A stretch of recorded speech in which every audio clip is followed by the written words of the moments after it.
अभिषेक जी, आपके यहाँ सब कुछ बदल गया। गवर्नर भी बदल गए और मुख्यमंत्री भी बदल गए। ये क्या हुआ? एक न्यूज शेयर करते हैं सर। देखिए, अब दर्शक समझदार हैं। एमएचए से क्या रिपोर्ट आ रहा है, एमएचए बोल रही है कि भैया ऐसा कुछ नहीं होने जा रहा है, वैसा कुछ नहीं होने जा रहा है। ठीक है सर, मान लिया आपकी बात। लेकिन एक स्वयं जो गृह मंत्री जी 8 दिन पहले, जिसके कारण पूरे सीमांचल में खलबली मचा, वो क्या था जानना जरूरी है। मैं शेयर कर दे रहा हूं। सम्राट चौधरी प्रदेश के गृह मंत्री हैं बिहार के। और क्या उन्होंने कहा, सीमांचल क्षेत्र की सीमा के 10 किलोमीटर के अंदर के दायरे के सभी अवैध अतिक्रमण ध्वस्त होंगे। और ये कार्रवाई शुरू भी हो गई। ये तो ऑफिशियल है। कहां हाँ, पे इसको फेक न्यूज नहीं कहा जा सकता। इसको फेक न्यूज तो नहीं कहा जा सकता। अच्छा, ये सिर्फ किशनगंज की बात तो नहीं हो रही है, सीमांचल रेंज की बात हो रही है। अररिया, किशनगंज, पूर्णिया, सीमांचल सीमा क्षेत्र के 10 किलोमीटर के अंदर, यानी आप रेडियस तो मतलब आप व्यास तो नहीं कह सकते, हाँ रेडियस कह सकते हैं एक तरह से ऐसा। तो ये तो एक साइड का पूरा आप 10 किलोमीटर के अंदर का सारा ये कर रहे हैं कंप्लीट। ठीक है, तो गृह मंत्री जी कह क्या रहे थे ये भी सुनवा देते हैं आपके दर्शकों को।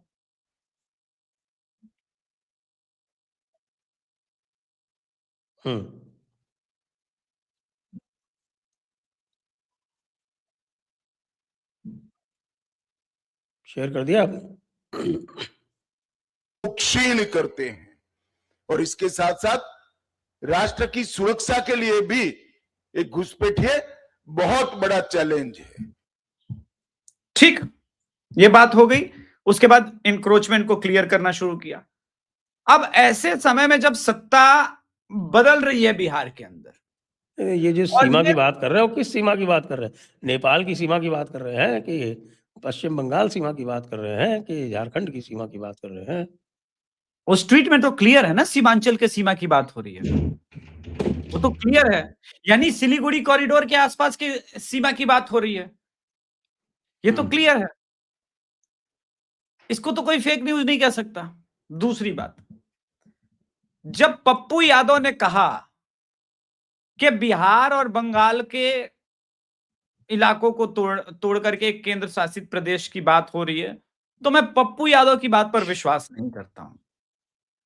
याद कीजिए, अभी से 3 महीने पहले किशनगंज में आर्मी कैंप बनाने का प्रयास हुआ था।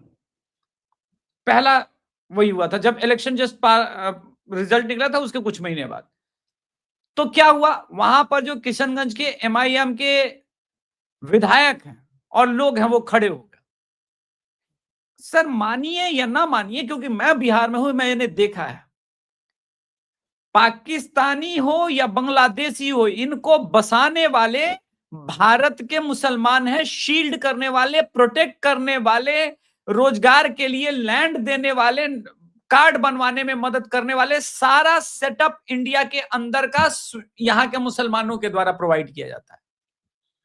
ये गृह मंत्रालय को पता है।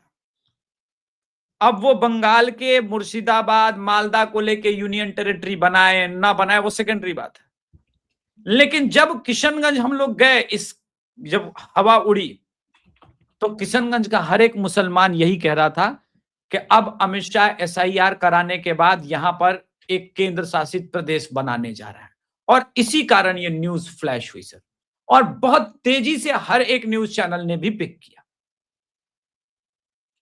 इसीलिए मैंने पहले अमित शाह जी की बात सुनवाई और बिहार के गृह मंत्री सम्राट चौधरी ने जो कहा था। अब दूसरा एक और तब हो सकता है, अगर बिहार और बंगाल में सत्ता में आकर के कुछ लंबा प्लान हो, वो अलग बात है। हो सकता है सरकार को भी लगे कि अभी डिस्क्लोज करने की चीजें ना है, इसलिए ये भी कह दिया कि भाई मैं इस तरह की बातों को, सरकार के पास ऐसा कोई प्लान नहीं है। या एक और बड़ा हो सकता है, उसके बारे में भी हमको बात फिर नहीं करना चाहिए, फिर वो बांग्लादेश के संदर्भ में कुछ हो सकता है। लेकिन ये तय है कि कोई बड़ी कार्रवाई की तैयारी हो रही है। अब देश के आदरणीय प्रधानमंत्री नरेंद्र मोदी जी जब लाल किले के प्राचीर से कहते हैं कि भारत की बदलती हुई डेमोग्राफी एक बहुत बड़ा चैलेंज है, ठीक है सर। अगर ये सिर्फ वो कहते और कार्यवाही नहीं हुई होती एक भी, तो मैं मान लेता कि मोदी जी ने हवा में बात कही है, बस ऐसे ही कुछ हो नहीं रहा है, इस पे कोई एक्शन नहीं हो रहा है। लेकिन ऐसा कोई दिन नहीं है जब ऑपरेशन टॉर्च लाइट के तहत डायरेक्ट कार्यवाही ना हो रही हो। मैं डायरेक्ट कार्यवाही की बात कर रहा हूं। अब कल 124 इनलीगल बांग्लादेशी बेंगलुरु से पकड़े गए। मतलब ऑपरेशन टॉर्च लाइट भी कंटिन्यू है, एसआईआर भी कंटिन्यू हो रहा है, और वहां जहां आपकी सरकारें नहीं है वहां भी ये काम हो रहा है। इसका एक और मतलब है सर, सरकार मोदी जी जिन्होंने कहा कि वो डेमोग्राफी को ठीक करने की, संतुलित करने की बात, उस पे वो सिर्फ चिंतित नहीं है, उस पे तो कार्यवाही दिख रही है। असम के अंदर भी वो दिखती है। अरुणाचल प्रदेश में जो ट्राइबल जय श्री राम का नारा लगा करके उनको भगा रहे हैं, तो आपको एक वीडियो याद होगा जिसमें वो लोग कहते हैं कि जय श्री राम तो आरएसएस और बीजेपी का स्लोगन होता है ना, ये लोग नारे ऐसा लगा के क्यों कर रहे हैं?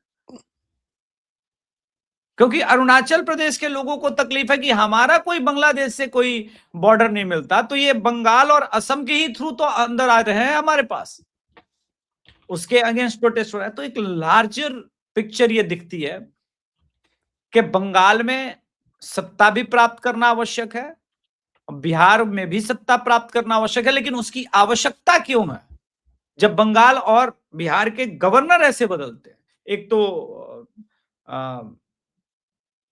जो बिहार के गवर्नर साहब हैं, जयपुर डायलॉग्स पर तो पहले भी उनको देखा जा चुका है, सुना जा चुका है, विचार कितने क्लियर है, क्रिस्टल क्लियर है। आप तो मुझसे कहीं अधिक परिचित हैं सर। तो इतना क्रिस्टल क्लियर विचार के आदमी को वहां लाया जा रहा है। दूसरी बात, बिहार के जो गवर्नर साहब पहले थे, तो इनको कहां शिफ्ट किया जा रहा है? उनका क्योंकि भाई देखिए, एक बात है कि सीवी आनंद बोस जो कि आपके बंगाल के गवर्नर थे, उनका तो ये बताया गया कि साहब उन्होंने इस्तीफा दे दिया, और उन्होंने इस्तीफा दे दिया, तमिलनाडु वालों को उनकी जगह पे लगा दिया आर.एन. रवि को। आरिफ मोहम्मद खान साहब का तो कोई इस्तीफा की भी कोई चर्चा नहीं हुई, बिल्कुल उनको तो नहीं, बस हटा ही दिया। बस हटा ही दिया। तो रिप्लेस तो कहीं करेंगे, रिप्लेस तो कहीं करेंगे उनको, क्या पता, क्या पता। मार्केट में देखिए पत्रकारों में 10 पत्रकार से आप जब मिलेंगे, बात करेंगे, मैं भी वही तो कर, मेरे भी सोर्सेस कौन से न्यूयॉर्क टाइम्स के हैं, भारत के ही पत्रकार हैं। तो कुछ लोग कह रहे हैं कि भाई बहुत दिनों से हो रही थी बात कि भाई शिक्षा मंत्रालय बदला जाए, एक मुस्लिम फेस को भी लेके आया जाए। एक उनके जाने के बाद स्पेशली जो बड़े पत्रकार थे जिनके ऊपर मीटू का एलिगेशन लग गया, अरे वो बड़े मुस्लिम पत्रकार थे जिनके ऊपर मीटू का एलिगेशन लगा था, जिसके कारण उनकी सत्ता छीन वाले, हाँ, एमजे अकबर जी। तो उनके बाद एक ऐसा जिनकी सब तरफ जिनको मान सम्मान मिले, वैसे कुछ आदमी को केंद्र में लाने का विचार हो रहा है बड़े दिनों से। अब ये बातें रूमर है, हो सकता है रूमर ही हो, बिल्कुल मोदी जी का पता नहीं चलता कौन किसको बनाएंगे। लेकिन बिहार के अंदर जितनी तेजी से राजनीतिक हलचल बदली है ना, हर चीज पर क्वेश्चन मार्क उठने लगा है।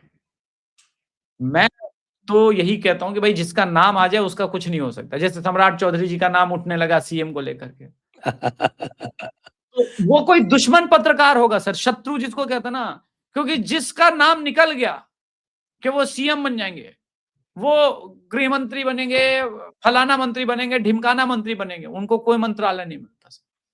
हमने राजस्थान में भी देखा, मध्य प्रदेश में भी देखा, हर जगह देखा, एकदम कोई अनजाना सा नाम जिसको हम नहीं जानते, आप नहीं जानते। दिल्ली में किसने सोचा था रेखा गुप्ता जी आएंगी?